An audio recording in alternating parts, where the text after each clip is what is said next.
할렐루야. 오늘도 새벽에 만난 하나님 오신 여러분들을 우리 예수님의 이름으로 환영하고 축복합니다. 잘 오셨습니다. 기도하겠습니다. 말씀의 하나님, 또 생명의 하나님, 우리를 사랑하신 하나님 감사합니다. 주시는 말씀이 우리의 삶의 변화와 또 우리의 삶의 도전이 되기를 원합니다. 말씀하여 주시옵소서. 저희가 듣고 순종하겠나이다. 예수님의 이름으로 기도합니다. 아멘. 우리에게 주신 하나님의 말씀은 열왕기하 7장입니다. 7장 3절에서 7절까지의 말씀 같이 나누겠습니다. 열왕기하 7장 3절에서 7절입니다. 우리 같이 보도록 하겠습니다. 성문 어귀에 나병 환자 4사람이 있더니 그 친구에게 서로 말하되 우리가 어찌하여 여기 앉아서 죽기를 기다리랴. 만일 우리가 성읍으로 가자고 말한다면 성읍에는 굶주림이 있으니 우리가 거기서 죽을 것이요 만일 우리가 여기서 머무르면 역시 우리가 죽을 것이라. 그런즉 우리가 가서 아람 군대에게 항복하자. 그들이 우리를 살려두면 살 것이 우리를 죽이면 죽일 것이라 하고 아람 진으로 가려 하여 해질 무렵에 일어나 아람 진영 끝에 이르러서 본즉 그곳에 한 사람도 없으니 이는 주께서 아람 군대로 병거 소리와 말 소리와 큰 군대의 소리를 듣게 하셨으므로 아람 사람이 서로 말하기를 이스라엘 왕이 우리를 치려하여 햇사람의 왕들과 애굽 왕들에게 값을 주고 그들을 우리에게 오게 하였다 하고 해질 무렵에 일어나서 도망하되 그 장막과 말과 나귀를 버리고 진영을 그대로 두고 목숨을 위하여 도망하였음이라.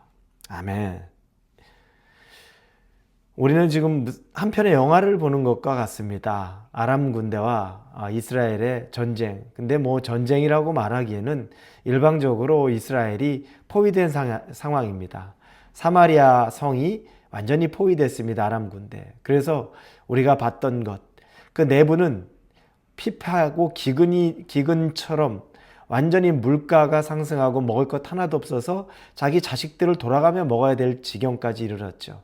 그러나 하나님이 엘리사를 통해서 내일이면 너희들이 다시 물가가 안정되어서 원래 너희들이 먹던 값으로 식량을 구할 수 있을 것이다 라는 약속을 주셨습니다.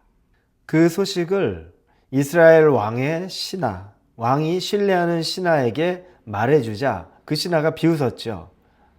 하나님인들 어떻게 그렇게 하겠냐고 비웃습니다. 그때 엘리사가 얘기하죠. 네가 그 상황을 보게는 될 것이지만 너는 먹지는 못할 것이다 라고 하는 저주를 말하게 되죠. 하나님을 조롱한 자에 대한 결과인 겁니다. 그래서 제가 앞서 영화의 한 장면 같다고 말한 것은 이제 화면이 바뀌어서 갑자기 4명의 나병 환자가 등장합니다. 그들 사마리아 성 안에 있지도 못합니다. 나병 환자라 성 밖에 성문 앞에 있던 사람들인데 굶주리기는 마찬가지죠. 비참한 사람 중에 제일 비참한 사람입니다. 근데 그들이 이제 죽음의 순간에 가까이 오니까 생각을 해봅니다. 여기서 죽으나 저기서 죽으나 똑같은데 아람 진영에 들어가서 음식이라도 먹을 수 있으면 먹고 죽자. 살면 사는 거고 죽으면 죽는 거고 우리 그렇게 해보자. 어차피 우리 인생 끝난 거 아니냐. 그 얘기를 합니다. 그래서 그들이 해질 무렵 아람 군대로 갔는데 진영으로 갔는데 그곳에 보니 깜짝 놀란 겁니다. 아무도 없고 모든 것들을 다 놔두고 흔적도 없이 군대가 사라진 겁니다. 근데 깨끗하게 철수한 게 아니라 먹을 것이나 그들이 가지고 있던 장비나 다 놔두고 그냥 주랭랑친 그 흔적이 남아 있습니다. 이유가 오늘 본문의 6절에 보면 이렇게 쓰여 있습니다. 이는 주께서 아람 군대로 병거 소리와 말 소리와 큰 군대의 소리를 듣게 하셨으므로 아람 사람이 서로 말하기를 이스라엘 왕이 우리를 치려하여 햇사람의 왕들과 애굽 왕들에게 값을 주고 그들을 우리에게 오게 하였다 하고 아람 진영에 환청을 일으키는 겁니다. 그래서 그들이 완전히 놀란 거예요. 지금 애굽 군대까지도 와서 자기들을 공격하려고 오는 그런 환청을 듣게 하니까 바로 주랭랑을 친 겁니다. 다 놔두고서. 여러분, 이런 엄청난 일이 일어난 시각에 사마리아 성 안에 있는 이스라엘 사람들은 아무것도 모릅니다. 이런 일이 일어난지를 상상도 못하고 아무것도 일어납니다. 아무것도 모릅니다. 그런데 중요한 게 그들이 그것을 몰랐다고, 아무리 몰랐다고 해도 하나님은 일하고 계셨던 겁니다. 이게 여러분 그렇게 중요한 겁니다. 지금도 마찬가지입니다. 여러분 눈에는 지금 무언가 안 보이는 것 같고 변화가 하나도 없는 것 같아도 하나님은 여전히 일하고 계신다는 겁니다. 그리고 때가 되면 그게 바로 다음날 이와 같은 일이 일어날 수 있습니다. 여러분의 삶에 그와 같은 일이 당장에도 일어날 수 있습니다. 여러분은 모르고, 나는 아직 깨닫지 못하고 변화를 모른다 할지라도 하나님은 여전히 일하고 계신다는 겁니다. 그런데 그 일을 하실 때 대단한 사람을 사용하는 게 아니라 사마리아 성 밖에 있던 4명의 나병 환자를 하나님이 쓰신 겁니다. 그 일을 할 때 이스라엘 왕의 촉망받던 신하, 그를 통해 일한 게 아닙니다. 그는 하나님을 조롱했지만 이 나병 환자 4명 누구도 그들을 성 안으로 들여보내지도 않았던 버림받은 그들이 하나님에게 쓰임받는 겁니다. 보잘것없는 일을 하나님이 들어 쓰신다는 겁니다. 그러니 세상의 성공이나 세상의 어떤 포지션이나 재물이 있고 없고 자녀가 성공했고 아니고 아무것도 중요하지 않습니다. 하나님이 들어 쓰시는 건 하나님의 주권에 있는 거고 세상적인 기준이 아니라는 거.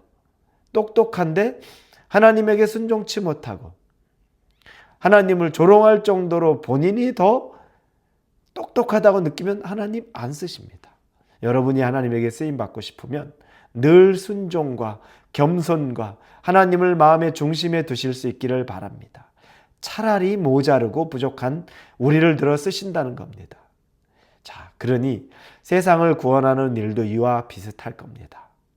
우리가 엄청난 사람이어서 하나님의 일을 하는 사람들이 아니라 우리같이 소시민적이고 정말 보잘것없고 우리는 그냥 신앙인으로 하나님 한 분 붙잡고 살려고 할 때 그때 하나님은 우리를 보고 우리를 사용하신다는 겁니다. 하나님에 대한 사랑과 그분에 대한 빚진 마음으로 살아가는 우리라면 하나님이 우리를 사용하기에 부족함이 없다는 겁니다. 다른 조건이 필요 없다는 겁니다. 구원, 은혜로 받을 때 우리의 공로가 개입되지 않은 것처럼 하나님이 우리를 사용하실 때 하나님에 대한 사랑을 알고 그리고 그분에 대한 빚진 마음만 갖는 그런 은혜에 대한 마음만 있으면 하나님이 쓰시는데 아무 부족함 없는 저와 여러분이 될 것이라는 것을 믿으시고 오늘도 감사와 순종으로 살 수 있기를 예수님의 이름으로 축원합니다. 함께 기도하겠습니다. 하나님 감사합니다. 아무것도 안 일어나는 것 같은데 하나님은 일하고 계신다는 것을 느낍니다. 사마리아 성에서는 절대 그 움직임을 몰랐지만 하나님은 일하셨습니다. 그리고 일하시는 걸 가장 불쌍한 비참한 4명의 성 밖에 나병 환자를 통해 하나님이 일하셨습니다. 우리가 세상에서 별것 없는 것 같아도 하나님 눈에 하나님에 대한 사랑과 하나님의 은혜를 알고 기억하는 사람으로 쓰임받기를 원합니다. 예수님의 이름으로 기도합니다. 아멘.